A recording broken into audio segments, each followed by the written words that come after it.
Filipenses, nós vamos ler, Filipenses capítulo 1, vamos ler o verso 27 a 30.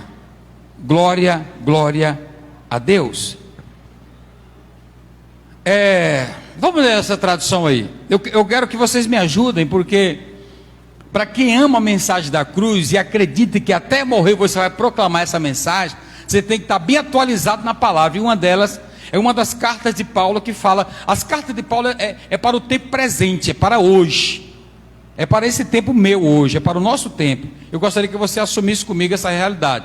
Diz a teologia que na época de Paulo ele sofreu, mas diz a teologia que nós iríamos viver dias até melhores. E eu até acredito nisso. Mas para isso você teria que acreditar nas Escrituras. Diga glória a Deus. Quando você acredita, parece que o evangelho fica fácil. De vez em quando eu escuto das pessoas falando assim: apóstolo, não tem dificuldade não? Eu falei: eu não as vejo. Eu vejo Jesus maior do que tudo. Então, para mim o evangelho é fácil, porque eu não vejo as dificuldades como elas são. Eu vejo Deus em tudo e pode me dar poder para vencer tudo. Agora, se você der lugar à dor, porque tem gente que só está pensando em doer a cabeça, já falou: estou com uma dor de cabeça terrível. Ele tomou café de manhã e o almoço não saiu até meio-dia, já é 12h30. Ele falou: estou morrendo de fome.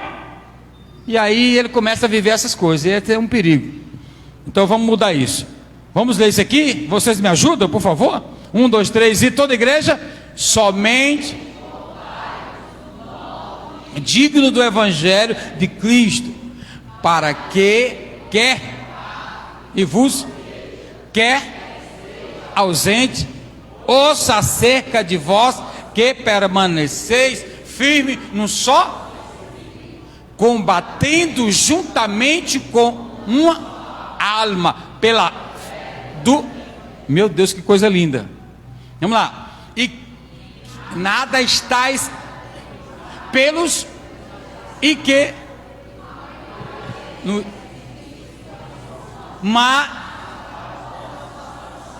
e que coisa linda. Vamos lá.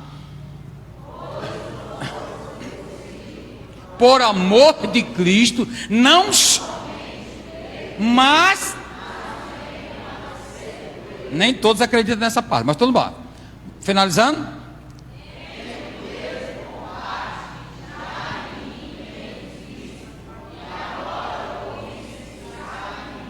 Então Paulo está afirmando algo que ele viveu. Vocês ouviram falar que eu estou vivendo isso, e agora vocês estão vendo. Ele está falando para uma igreja que ele pastoreou. Então ele está deixando bem claro o que está acontecendo. Isso era um dos sinais do seu apostolado. Nós somos tendenciosos a não dormir por conta de uma má notícia, a não dormir por conta de uma boa notícia também. De repente você, por exemplo, tem pessoas que, se for viajar amanhã, a madrugada dessa manhã, da próxima, então ele fica emocionado hoje, ele nem dorme. Sabia disso? Mas também, se ele souber de uma má notícia, também ele não dorme. Ele fica pensando naquilo, ele não consegue dormir. Existe uma série de coisas que nos levam. Mas eu pergunto para você: e se Jesus falou para você que está contigo todos os dias? Porque o nosso tema do mês, ou do ano, mas precisamente do mês, Jesus disse na sua palavra, em Mateus 28, que Ele está conosco todos os dias. Coloca o versículo aí, filha. Que Ele está conosco todos os dias, até a consumação dos séculos. Mas Ele disse para que eu vá evangelizar, que eu faça discípulo, que eu os batize em nome do Pai, do Filho e do Espírito Santo. E aí Ele disse: olha, mas eu vou estar com vocês. Eu estarei com vocês todos os dias. Vocês não vão ficar sozinhos não. Então, é interessante o próximo. É interessante, ele deixa claro que está conosco. Coloca aí, filha, para que a igreja entenda isso. O próximo versículo. Então, eu preciso aceitar que Jesus está comigo. Olha aí, ó. Então, eu preciso ensinar, fazer com que todos observem isso e deixar claro. E ele falou assim: ó, e eis que eu estou convosco todos os dias, até a consumação dos dias. Só que algumas pessoas estão vivendo bem até certo ponto. Aí, quando as coisas tendem a não estar muito certo para ele, ele pensa que Jesus o abandonou. Ou seja, é porque essa pessoa não amadureceu ainda na fé, ainda é imaturo. Nós precisamos amadurecer na fé. A razão pela qual o Senhor nos estabeleceu como igreja, como líderes, como profetas da motivação, como mestres, como pastores, pessoas que vão evangelizar e manter-se acesa a chama do Evangelho. Porque esse é uma projeção, esse é um projeto que Deus estabeleceu, para que eu possa encorajar você a acreditar que Jesus está contigo todos os dias. Nem todas as pessoas receberam esse chamado, ou não se sentem na responsabilidade, mas o Senhor colocou sobre mim isso, e o Senhor, Ele quer que eu acredite nessa fé. E aqui, eu anotei algo para que falasse conosco hoje. O Senhor Deus, Ele quer fazer com que eu e você entendamos que somos mais do que vencedores. Mas para isso eu preciso viver de modo digno.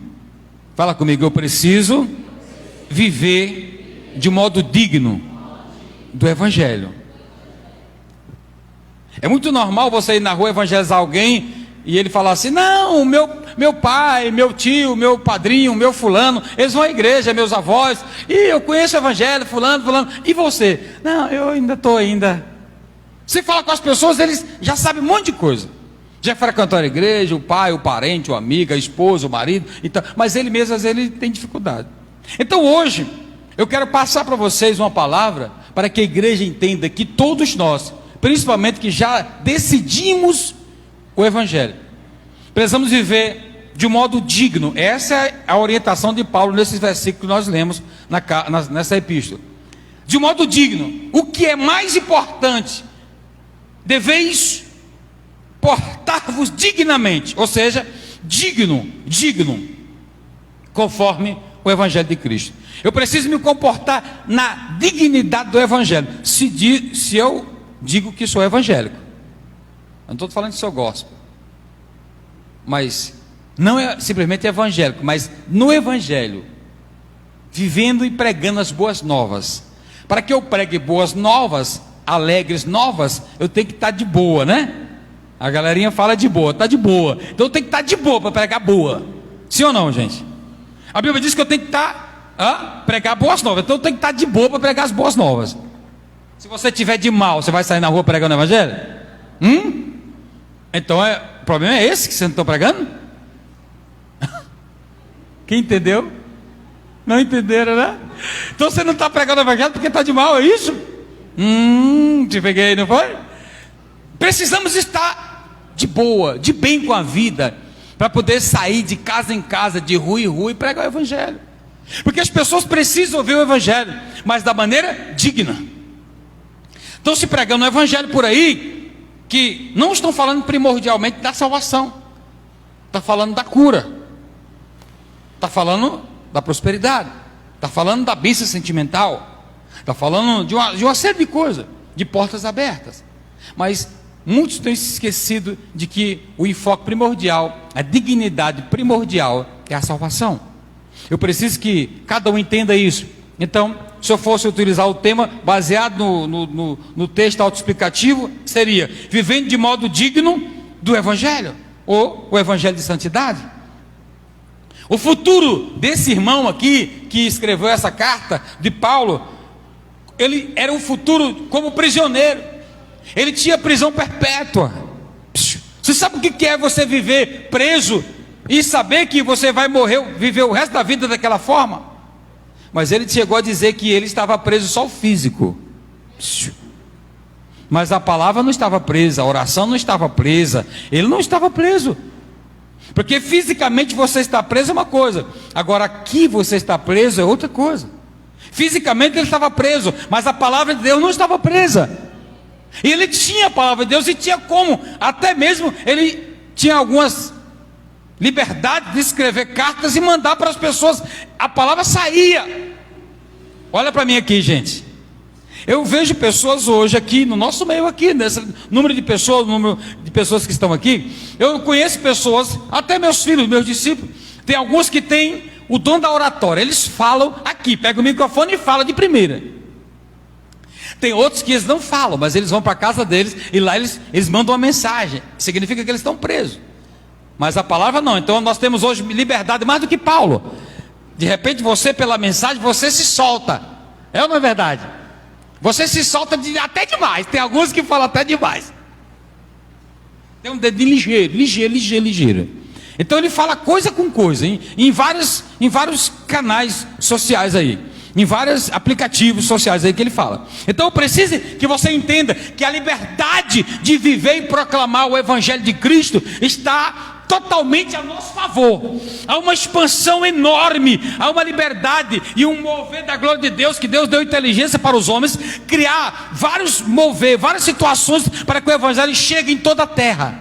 E de uma maneira, tu está pensando, olha para mim, tu está pensando que o WhatsApp, que o Facebook, que o Instagram, que essas coisas foi criado só para você postar foto esquisita? Só para você falar palavras esquisitas? Não. Essas coisas foi Deus que deu. Para quem não sabe, vou dar um recado em primeira mão. Para quem não sabe, tudo isso aí foi Deus que estabeleceu para que o Evangelho chegasse mais rápido. Amém ou não, gente?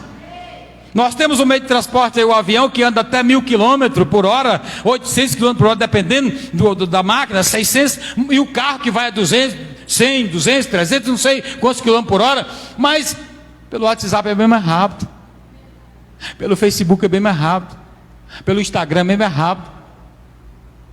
Agora, isso não é via de regra. Você pode abrir sua boca também, como eu falava para os meus discípulos hoje aqui, o evangelho pessoal, a evangelização pessoal, é aquela que você assenta dentro, vai no ônibus, assenta de alguém assentado do seu lado, mesmo de máscara, mas a voz dá para sair, prega o evangelho para ele. Na fila do mercado, na fila do banco, as pessoas, isso é o evangelho pessoal. No banco da faculdade, da escola, lá no futebol, onde você está, na academia, aquela pessoa que está lá naquela esteira, correndo contigo, não sai do lugar, corre, não sai do lugar, na mesma esteira, e você vai lá conversando com ela, não fala muito não, senão você cansa, aí você vai, estou falando assim, então eu vou cansar aqui, e se você vai, olha, Jesus é bom, e aí você vai falando, e aí você faz isso aqui, mas Jesus é bom, e evangeliza a pessoa, correndo parado, eu nunca vi isso, mas só nos dias atuais que Deus prepara tudo. Então esse é o evangelismo pessoal. Paulo não estava nesse privilégio, ele perdeu tudo isso, mas a palavra não se perde, em todo o tempo Deus prepara algo, e Paulo mesmo preso ele vivia de modo digno, de um bom evangelista, de um bom servo, que não deixou de pregar o evangelho. Então a mensagem desse ano para a minha vida e para a sua eu quero instigar você, eu quero enxugar o seu tempo, para que você possa evangelizar. Diga a glória. Amanhã nós estamos começando um propósito de 33 dias de jejum violento, para uma conferência evangelística começando dia 12, no período do feriado do carnaval, mês que vem. Tem algumas mulheres aqui que receberam até uma direção de Deus através da apóstola, para manter o corpo fora da vaidade. Já pensou? Tem mulheres aqui que vão ficar 33 dias sem usar salto. Usar salto. Sem passar o blanche. E aí? Aguenta? É um propósito, é um jejum. Você fazer unha também não, né? Fazer unha também, 33 dias? Vai virar bicho. Sem pintar? Não. Eu sei que é muita tortura para algumas mulheres. Então. Mas não é para você ficar parado reclamando, não. Ao invés de você vai para a rua evangelizar. Glória a Deus ou não, gente? Então, a única preocupação de Paulo era o evangelho. Não tinha mulher, não tinha filho, não tinha shopping, não tinha carro, estava preso. A única preocupação dele era orar, escrever cartas evangelísticas, pregando, mandando para os seus discípulos, para que a palavra continuasse. Qual é a sua única preocupação? Qual a sua única preocupação? Não, apóstolo, eu tenho vários. Então você está melhor que Paulo. Você está melhor que Paulo. Você vai para casa agora, não tem janta na sua casa, mas você tem dinheiro na conta e um celular com aplicativo. Você liga e paga, e a comida chega em alguns minutos. Sim ou não, gente? E você escolhe. É a porção de peixe, R$25 ali em cima tem. Você chega. É carne, É pizza. É o quê? Bolinho de bacalhau? Chega do mesmo jeito. É massas? Chega. Macarrão? Chega. Lasanha? Chega. Roupa? Chega. Geladeira? Chega. Fogão? Chega. Feijão? Chega. Celular? Chega. Meu celular também, velho. Vou pedir outro com esse aqui e jogar essa porqueira fora. Vou receber o outro. Vai chegar. Daqui o máximo 7 dias chega. Você quer o que mais? Então pode evangelizar também pelo celular. A palavra é clara. E eu quero falar dentro desse texto aqui 5 situações para viver digno como filho de Deus. Primeira, viva como ele fala, de maneira digna. Essa é a primeira. A minha e a sua conduta deve ser coerente com o seu chamado, com a sua postura. Qual é a sua conduta como marido? Homem de Deus, mulher de Deus. Qual é a sua conduta como pastor? Qual é a sua conduta como levita? Qual é a sua conduta como jovem? Crente no Senhor, evangélico.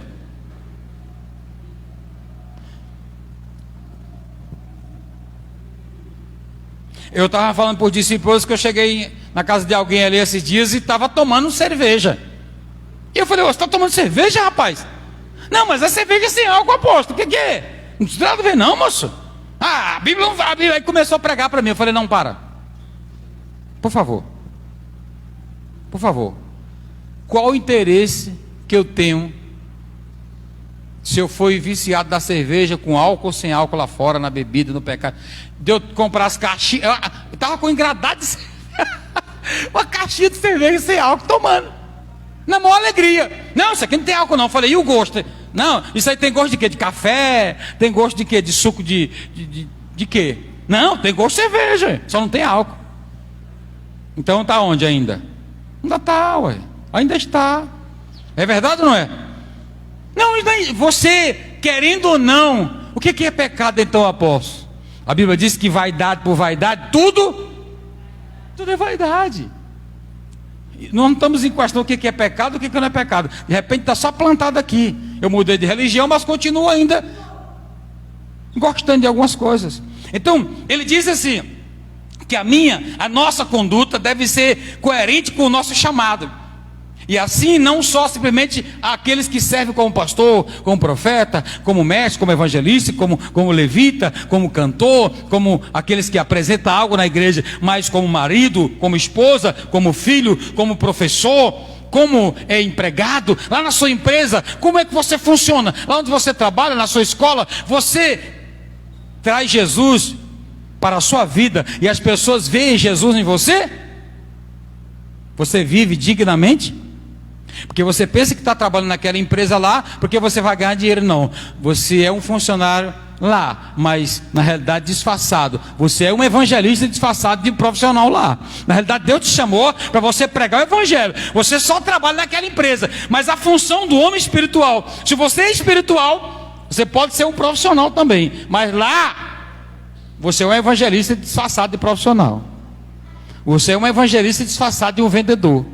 Você é um evangelista disfarçado de um contador, do que for da sua profissão. Porque esse é o propósito de Deus. A Bíblia diz que nós somos sal da terra e luz do mundo. Então, como é que digno da vocação de ser sal? Se você não temperar, você chega na empresa, na sala, está um clima ruim, o povo reclamando da vida, do marido, da esposa, do trabalho, reclamando do patrão, reclamando de tudo. E você mantém a vocação digna do que você foi chamado. Você foi chamado para quê? Para entrar naquele grupo e continuar a reclamação? Ou você chegar lá e fala assim: não, gente, vamos amar mais.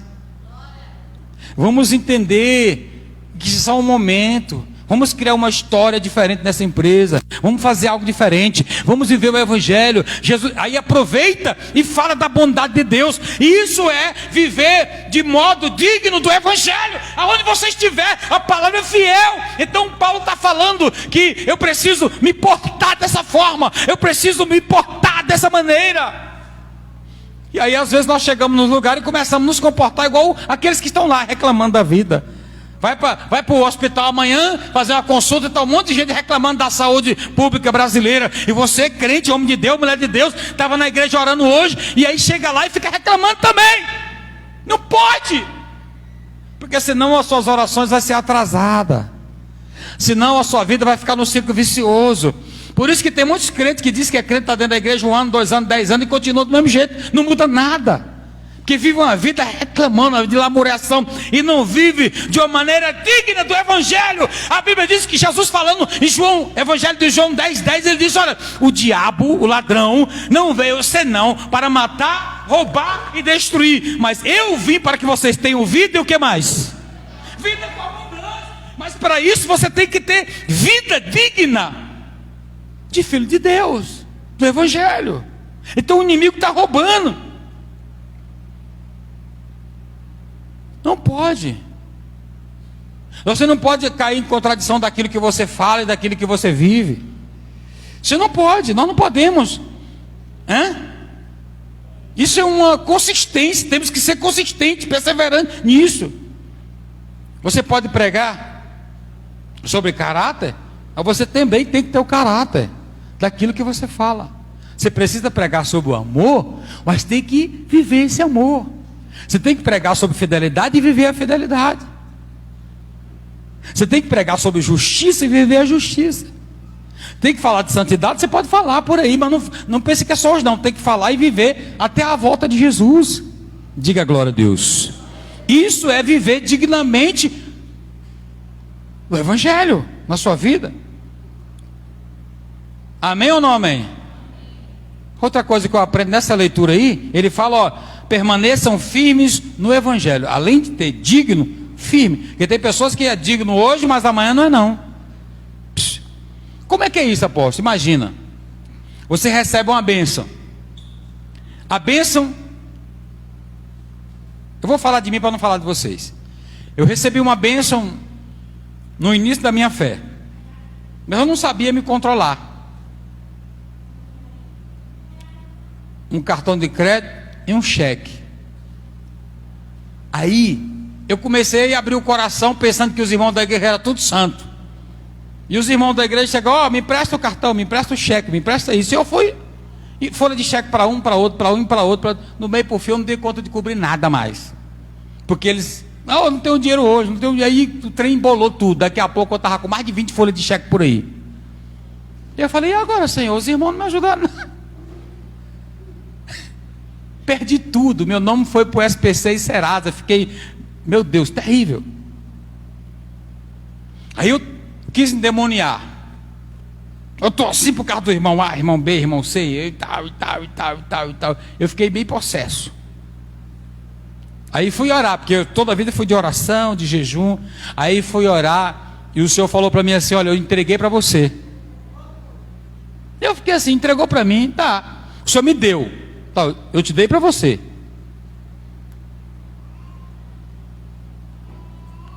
Tá, o Senhor me deu. Tá, eu te dei e você deu para outro. Você pode assumir responsabilidade? Eu não podia.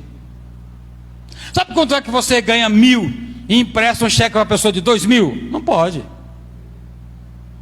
Então eu comecei a achar que eu era o salvador. E não era. Aí eu não reclamei com ninguém. E a partir daí, eu comecei a pensar, Jesus. E outra coisa, eu ainda ouvi a voz de Deus falando para mim não cobrar. E nem colocar na justiça. Aí eu fico na minha. Sabe por quê? Porque fui eu que errei. Ninguém apertou o gatilho e botou, ó, me dê. Não. Então tenha muito cuidado. Eu não perdi a comunhão com ninguém. Eu não perdi a comunhão com ninguém. E eles pagaram, apóstolo. Uns pagaram, outros não. E ficou por isso mesmo. E eu passei a semear. E continuo semeando até hoje. Só que agora é o seguinte. Eu tenho dois caroços de semente. Eu semeio um na sua vida e fico com o outro. Agora não tem que ser muito de Deus para mim ficar sem nada. Só se Deus falar, deu tudo. Senão, agora eu não faço mais isso. Mas eu tive que aprender. Mas mantive firme, porque eu fui orar e Deus me deu a resposta. Firme no Evangelho. Eu não fiquei preocupado por conta do problema financeiro que eu criei. Fui eu que criei. Eu fui organizar. Isso é estabilidade. É uma qualidade importante. em todas as esferas. Se eu quero ser um evangelista, se eu quero ser um empresário, se eu quero ser um bom marido, se eu quero ter um bom patrimônio, eu tenho que ter estabilidade aqui, estabilidade emocional, estabilidade totalmente emocional, psicológica, para que eu possa dar o passo. Mas por que eu preciso ter assim? Primeiro, porque eu tenho Jesus como Senhor, então eu não vou fazer nada sem consultar Ele primeiro. Diga glória. Então, a firmeza no Evangelho que Paulo está falando para a igreja de Filipos é exatamente isso. O problema é que nós estamos dentro da igreja e não temos firmeza no Evangelho. Praticamos, viemos para a igreja, oramos e não temos firmeza no Evangelho, como se o Evangelho não nos sustentasse por completo. E a palavra diz que Deus garante a vitória para aquele que é fiel. Pelo contrário, nos tornamos mais do que vencedor nele. Diga glória a Deus. Então a palavra é fiel. E aí ele diz: olha, permaneçam firmes no Evangelho. Porque uma coisa é você permanecer firme no homem, na igreja, e outra coisa é você permanecer firme no Evangelho. Paulo diz que o Evangelho é poder de Deus para a salvação daqueles que crê. Romanos 1,16. Ele disse: eu acredito no Evangelho, porque o Evangelho é poder de Deus. Então o Evangelho é poder de Deus. Eu preciso estar firme no poder de Deus. Se você entender, tanto faz ser grego, judeu, homem, mulher, criança, acredite no Evangelho. Jesus Cristo é o Senhor, o Evangelho da salvação. Se você estiver acreditando no evangelhozinho de prosperidade, de água com açúcar, que alguns estão pregando por aí, você está ferrado. Então leia a palavra, ore e abra o seu coração e fala assim: Jesus, a minha vida é do Senhor, eu quero acreditar no Evangelho que o Senhor projetou na terra. Digo amém. Então, aqui, se você analisar, a palavra é tão clara que quando eles falam para permanecer, muitas pessoas não têm conseguido permanecer no Evangelho. Eles não conseguem permanecer no primeiro amor. Você lembra do primeiro amor? Sabe, quando você está noivo para casar, que você fala assim: apóstolo, não conta comigo não esses dias aí, que eu tô preparando meu casamento, eu não vou poder participar da escala da igreja, do trabalho. Sabe quando você está, eu tenho que comprar as coisas, você anda de mão dada. Que lindo, né? E no dia do casamento? Aquela arrumação, todo mundo, o casamento. E alguém chega para você e ainda fala assim: olha, fica tranquilo, hoje vai ser o dia mais importante da sua vida. Olha que mentira.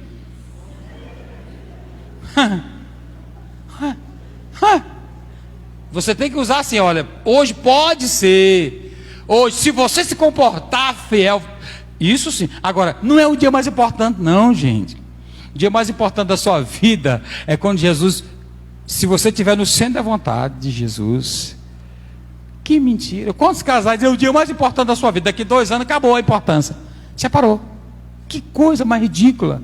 Então vamos entender: se você não estiver firme no Evangelho, não é dia importante nada. O dia importante da sua vida é se Jesus faz parte dela. Se Jesus é o centro, se Jesus faz parte do triângulo amoroso, Deus, marido e mulher, aí sim funciona. Senão, daqui um dia você acaba com isso e diz assim: maldito o dia que eu casei. Aquele dia que você disse que foi, eu já escutei vários. Aquele dia que você disse que foi o dia mais feliz, lá na frente você falou: maldito o dia que eu te conheci, que eu casei contigo. E aí? Você também já escutou isso? Então a palavra é muito clara.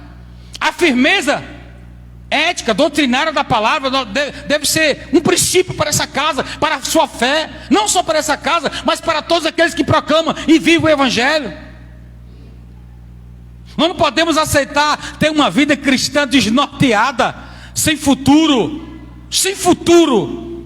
sem alegria, sem prazer, sem firmeza, sem dignidade. Nós não podemos aceitar isso. A palavra que Paulo está dizendo para a igreja de Filipos é muito clara.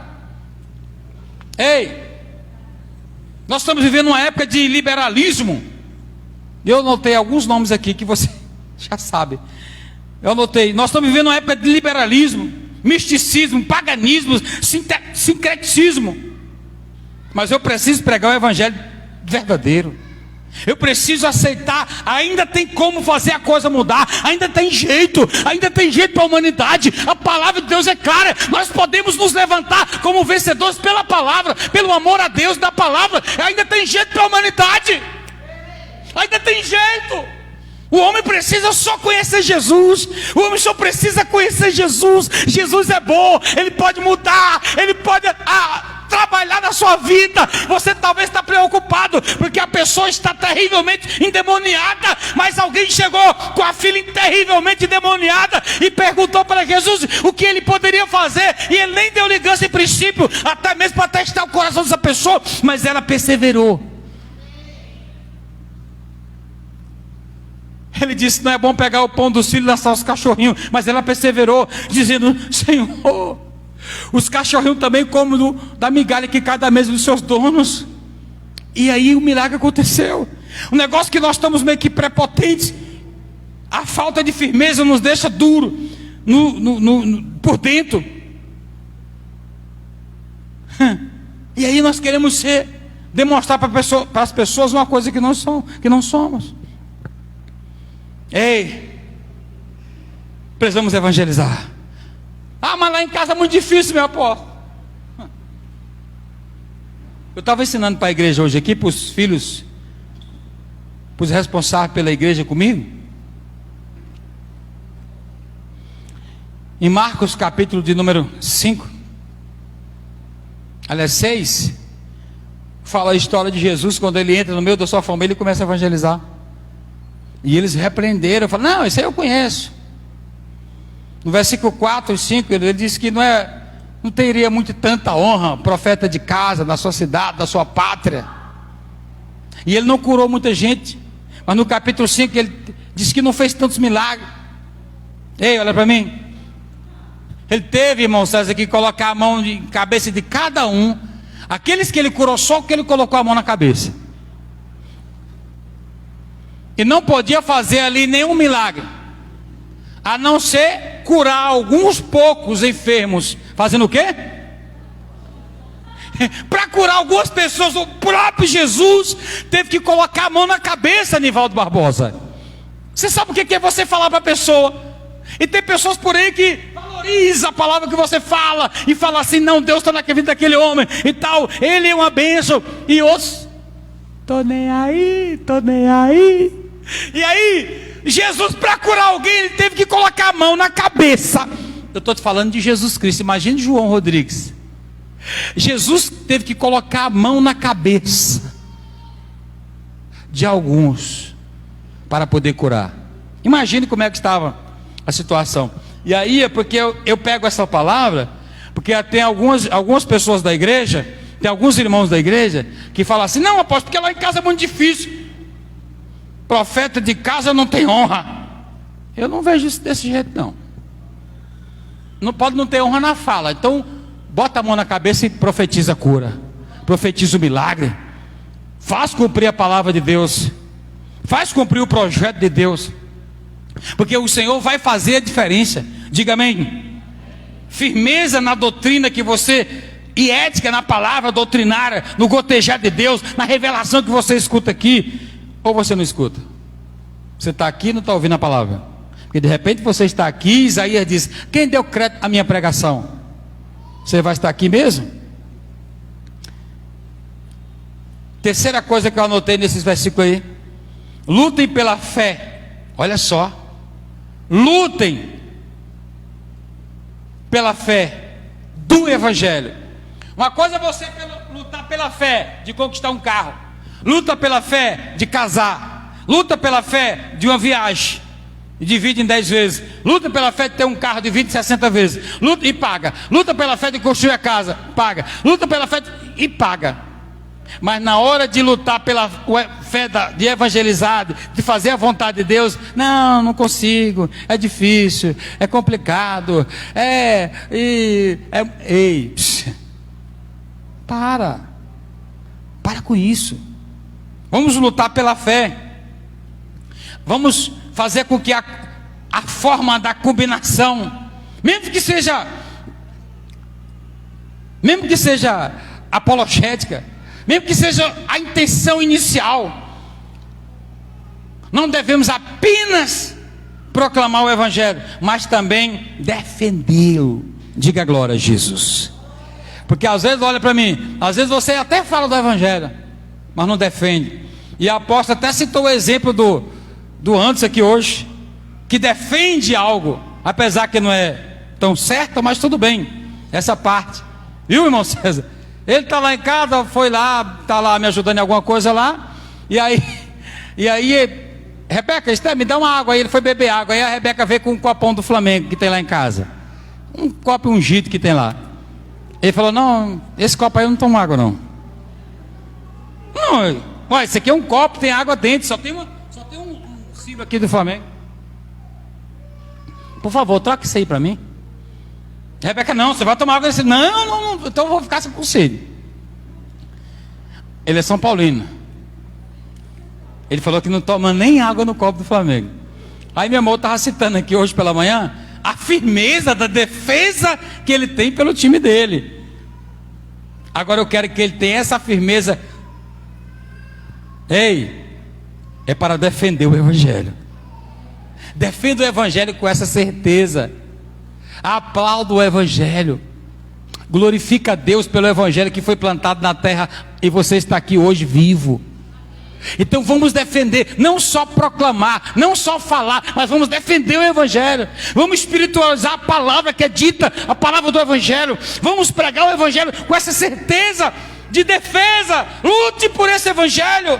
A salvação tem que ser lutando, guerreando. Você não pode parar não, tem que guerrear até o fim. Diga glória a Deus. Ei, alguém está se matando por aí por pouca coisa.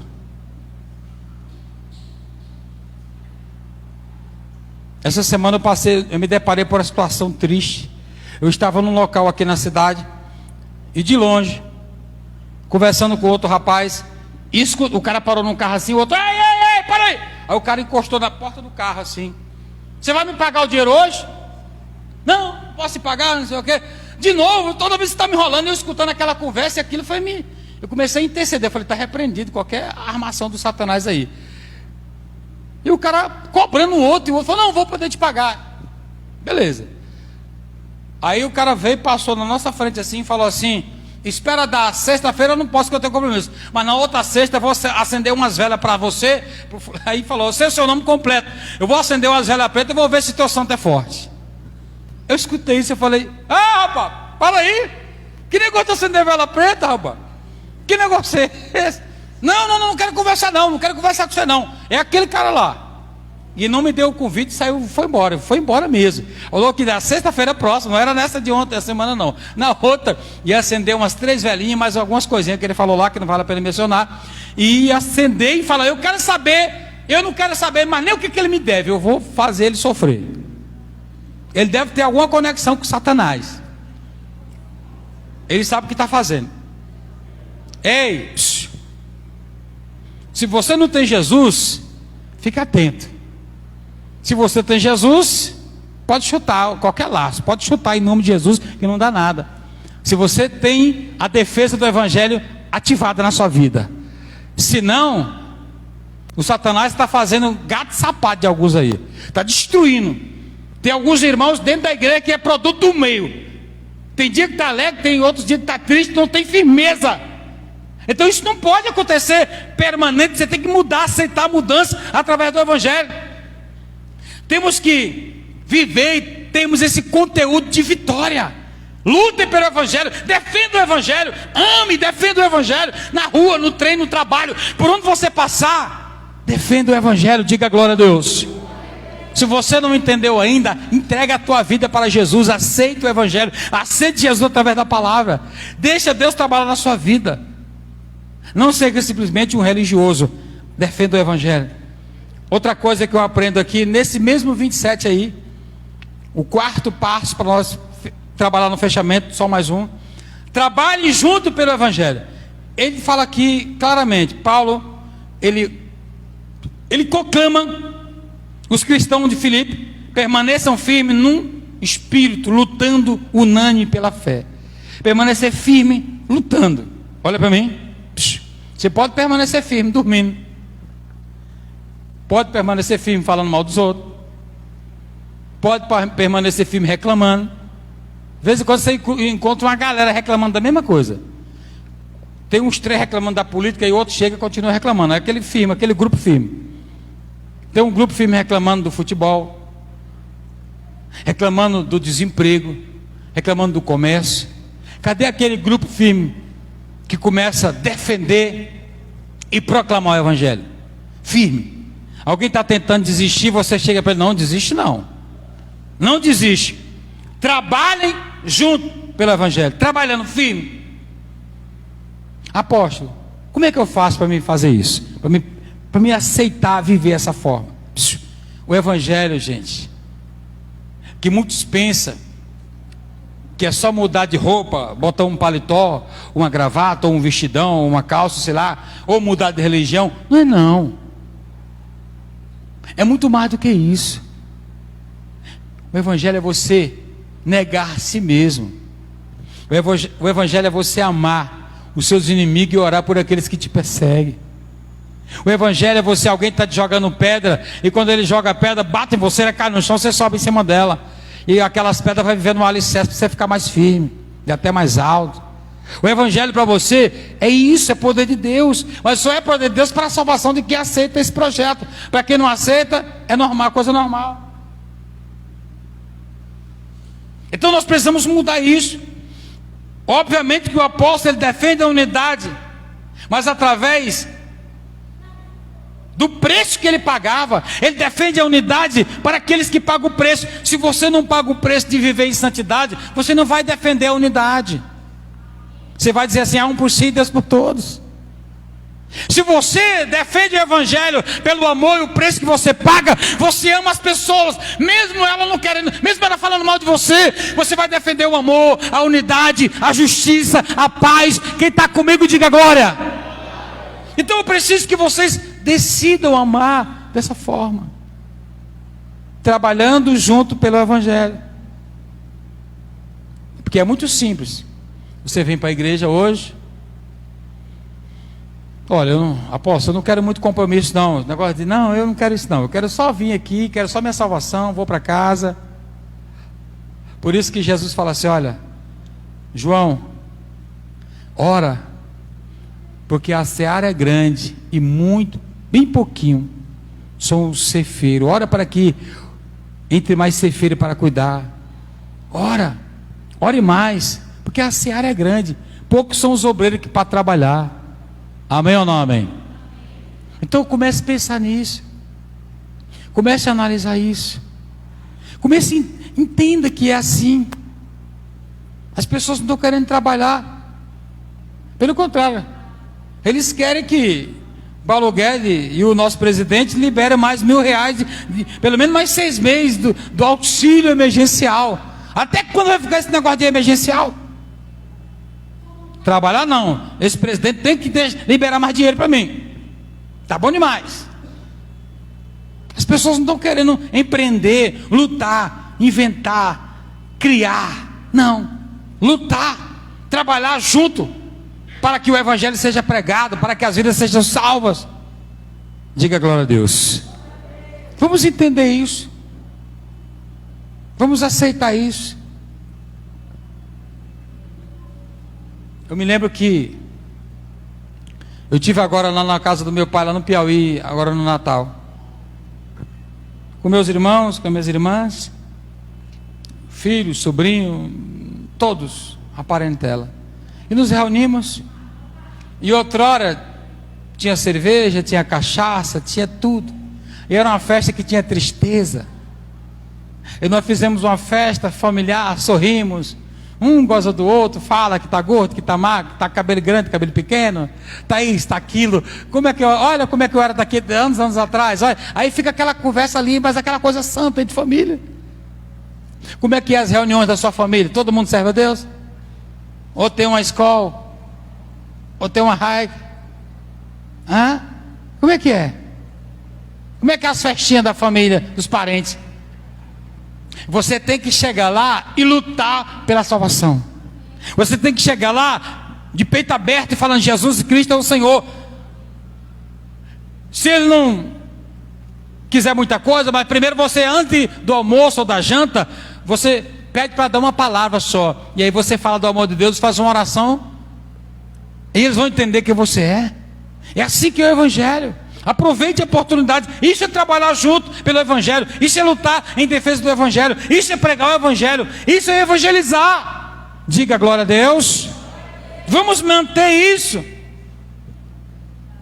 Paulo diz também, no verso 29, olha, coloca o 29 aí, minha filha, por favor, no computador aí, para os amados afirmar comigo. Olha o que ele diz. Meu Deus. Pois, ó, vos foi por não somente crer nele, mas... Sabe por que muitas pessoas não defendem, não evangelizam? Porque o Evangelho não é só para eu acreditar. Se necessário for também, eu vou sofrer pelo Evangelho. Mas eu fui treinado, nós nascemos e crescemos e não queremos sofrer por nada. Por não entender o que é o sofrimento pelo Evangelho. Tem pessoas que acostumam aí, por isso que está tendo muito feminicídio. Tem mulheres que acostumam apanhando, até o dia que o cara mata. Está tendo muitas coisas. Espancamento, ainda serviço escravo. Tem pessoas que acostumam com doença, acostumam com dor, e sofrem, padecem. Tem pessoas que acostumam com miséria, vivem uma vida miserável. Mas a Bíblia diz que foi concedido por amor de Cristo, não somente que eu acreditasse nele, mas também por defender esse Evangelho, eu posso padecer, sofrer, entristecer em defesa do Evangelho.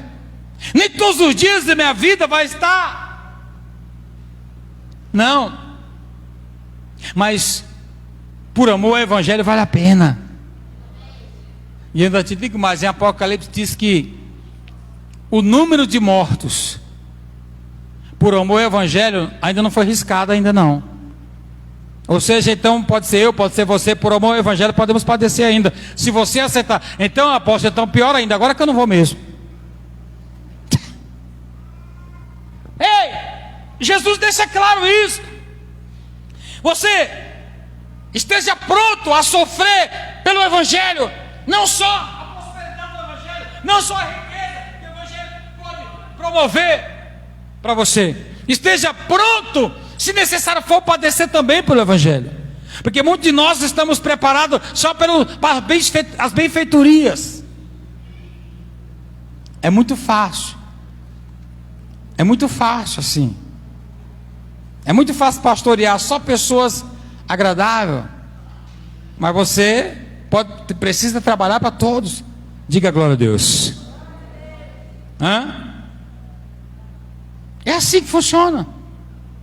A afirmação de que a fé e o sofrimento são dois privilégios para o homem e para a mulher de Deus. Fé e sofrimento. Aí eu comecei a pensar, como assim? Se você pede para Deus paciência, como é que Deus vai te dar paciência? É provocando uma situação para você aprender o quê? Isso pode causar um sofrimento. É por isso que eu pulo logo o cordinho da paciência. Eu já pulo logo. Eu já digo, eu não tenho paciência mais. Eu não tenho nem um pouquinho de paciência. Eu tenho um amor. Eu quero viver o amor. Então eu já pulo a paciência, deixo ela de lado, salto ela e vou lá no amor. E aí você pode me agredir, falar mal de mim, eu vou lá te abraçar do mesmo jeito. Eu sei que você pode estar, se você fizer isso, é porque você não conhece o amor. Então eu já chego, já abraço, falo assim, olha, Jesus está entre nós, vamos para frente, porque essa é a nossa luta. Essa é a nossa luta. Eu preciso estar pronto a sofrer, se necessário for, pelo Evangelho, porque foi esse é o privilégio para aqueles que estão em Cristo. Hoje, sem traumas, viu? Sem trauminhas. É muito normal. Eu estou vindo para a oração de 5 horas aqui da manhã, né?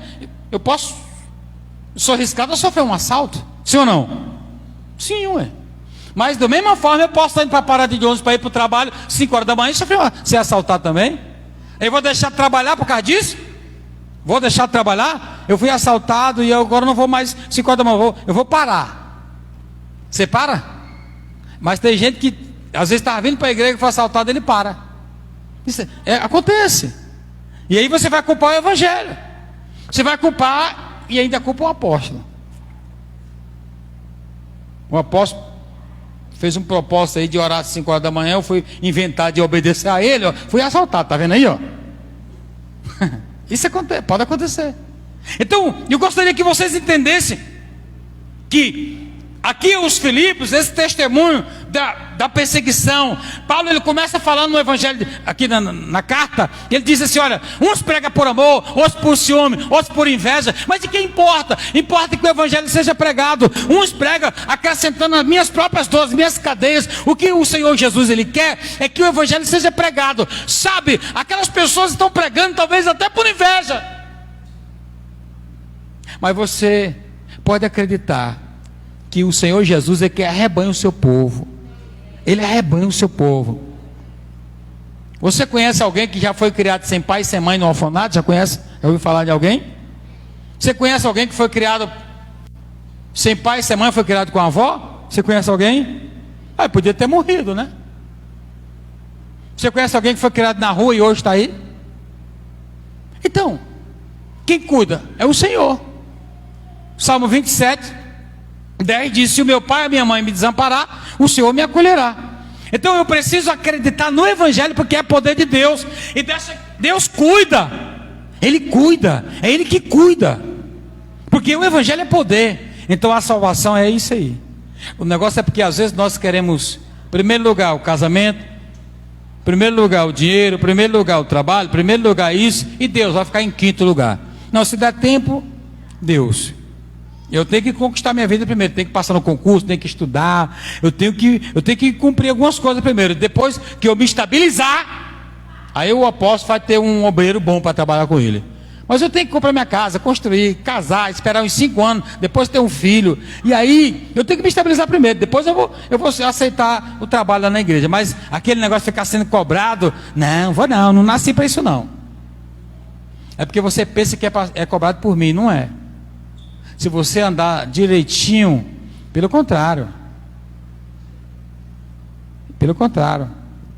você vai só ser honrado e abençoado, porque o Senhor vai te honrar na terra. Diga glória a Deus. E aqui eu aprendo uma coisa: os filipenses foram testemunha da perseguição de Paulo. Paulo sofreu em sua cidade e outra cidade por onde ele passou, por amor ao evangelho. Eu pergunto para você: você já sofreu por o evangelho? Ou você já sofreu só pela vida sentimental? Você já sofreu pelo evangelho? Ou só sofre na vida financeira? Você já sofreu? O que é que te faz sofrer?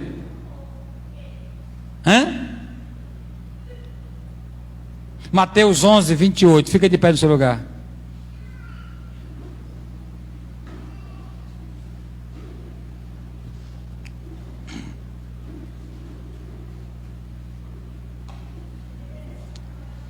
Mateus 11, 28, 29 e 30 diz assim, ó: vinde a mim, todos os que estáis o quê?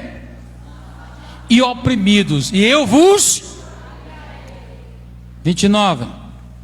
Tomai sobre vós o meu porque sou manso e humilde de coração, e acharei descanso para as vossas... E ele finaliza dizendo, ó, o quê? Porque então Jesus nos chama para viver o evangelho. Escute, Ele nos chama para viver o evangelho, e Ele nos chama para aprender com Ele. Agora você imagina, alguém assuma a responsabilidade para que eu aprenda a ser humilde com Ele. Vinde a mim, você que está cansado, sobrecarregado, eu vou aliviar vocês. Olha, aprendei de mim, porque eu sou manso, eu sou humilde de coração, e aí vocês vão encontrar descanso para as almas de vocês. Porque o meu jugo é suave e o meu fardo é leve. Foi Jesus que falou isso. Isso é viver o evangelho. O problema é que nós queremos aprender com o pastor, com o irmão, com o outro, com o outro, e não queremos ler a Bíblia para aprender com Jesus. Eu te convido a você ler a palavra de Deus. Eu te convido a você viver o evangelho da palavra, orar a palavra. Pregar, orar, viver, se alimentar dela de dia e de noite. Você vai ver como vai ficar mais fácil a sua vida. Você vai ter uma vida feliz, você vai ter uma vida alegre, você vai ter uma vida prudente, você vai ter uma vida afirmativa, você vai ter uma vida proativa, você vai ter uma vida cheia de graça. Dá para sair um amém, pelo amor de Deus? Então você vai orar agora, para que essa afirmação do evangelho chegue até você. Orar pela tua vida, todos vocês. Curva a sua cabeça, e que Deus possa cumprir o propósito na vida de vocês, e que Deus possa fazer a diferença na vida de vocês. Pai, em nome de Jesus, que a tua força e o teu poder, que a tua graça, a tua misericórdia, que a tua justiça, que o plano de salvação, que o plano de libertação, que o Senhor possa abrir os céus na vida de cada homem aqui, cada mulher. Vai orando, igreja, vai orando, vai clamando, que o Espírito de Deus possa cumprir o propósito, que essa igreja caminhe, que essa igreja ande, que essa igreja não para, que essa igreja, meu Deus, não possa desistir do sonho, do projeto, mas que essa igreja venha evangelizar a cidade de Brasília, do Brasil, de São Sebastião, que nós viemos trabalhar, meu Deus, para cumprir o propósito do Senhor, que nós viemos trabalhar, meu Pai, para fazer a diferença nessa terra, que caia por terra todo impedimento, toda barreira, todo dardo inflamado do maligno, e que a bênção do Senhor traga cura, traga liberdade, traga transformação. Nós consagramos a Ti, meu Pai, Papai, a vida de cada um. Nós consagramos projetos, propósitos. Esse ano de 2021 está consagrado ao Senhor. Nós repreendemos toda fortaleza nos casamentos, toda fortaleza na vida financeira, nós repreendemos toda fortaleza na vida sentimental, nós rejeitamos toda seta maligna, nós rejeitamos toda fúria, todo dardo inflamado do maligno, e que a bênção do eterno seja contra a tua igreja, seja a favor daqueles que estão, meu Deus e meu Pai, aqui para buscar a tua palavra. Que todos possam entender o plano da salvação, que todos possam entender o plano da libertação, que todos possam entender o plano do evangelho. Eu abençoo, eu profetizo, haja luz, haja salvação, haja libertação, haja cura nas casas, haja prosperidade, haja construção de vidas. Que o teu povo venha construir uma nova vida, venha construir uma vida no teu amor, na tua palavra, meu Deus, que seja edificado, vivendo de modo digno do evangelho, na alimentação espiritual, no governo familiar, na sociedade, na educação familiar. Meu Deus, em nome de Jesus Cristo, estamos orando por uma igreja firme, por uma igreja forte, por uma igreja determinada, por uma igreja que acredita que o Senhor Jesus está vivo e que nada possa nos atrapalhar. O Senhor é um Deus todo-poderoso. O Senhor pode curar, o Senhor pode transformar, o Senhor pode libertar. Levanta as suas mãos e ora a Deus agora. Agradece a Deus pela tua vida, agradece a Deus pela sua casa, agradece a Deus pela sua família, agradece a Deus pela tua saúde. Você está aqui livre de enfermidade, você está aqui curado, você está aqui transformado, você está aqui abençoado. Que o Espírito de Deus possa fazer a diferença na sua vida, que o Espírito de Deus possa fazer a diferença na sua casa, através do evangelho que você prega, através do evangelho que você está aqui para pregar, para profetizar. O Espírito de Deus vai fazer a diferença. Aonde você estiver, o Senhor vai curar, Ele vai quebrar as correntes. Aonde você estiver, cheio do amor, cheio de alegria, cheio de paz. As pessoas que estiverem perto de você vai ter paz também. As pessoas que estiverem perto de você vão encontrar alegria, vão encontrar paz.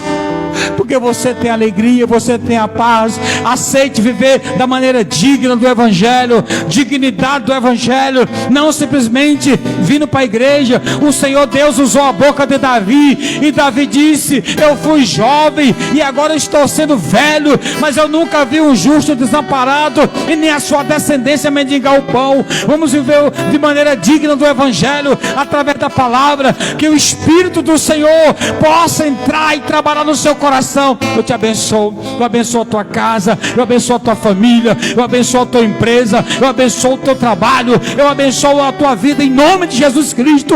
Eu abençoo o teu casamento, eu abençoo a tua vida financeira, eu abençoo em nome de Jesus. Por onde você passar, seja uma bênção. Faça justiça pela palavra, defenda o Evangelho, assuma, trabalhe, lute, guerreie pelo Evangelho. Não desista da palavra do Senhor, fique firme. Jesus Cristo, Ele te ama, Ele quer que você cresça, Ele quer que você prospere, Ele quer que você seja abençoado por tudo e por onde você passar, mas como Ele acima de tudo, como Ele Senhor da sua vida, como Ele sendo dono da sua história.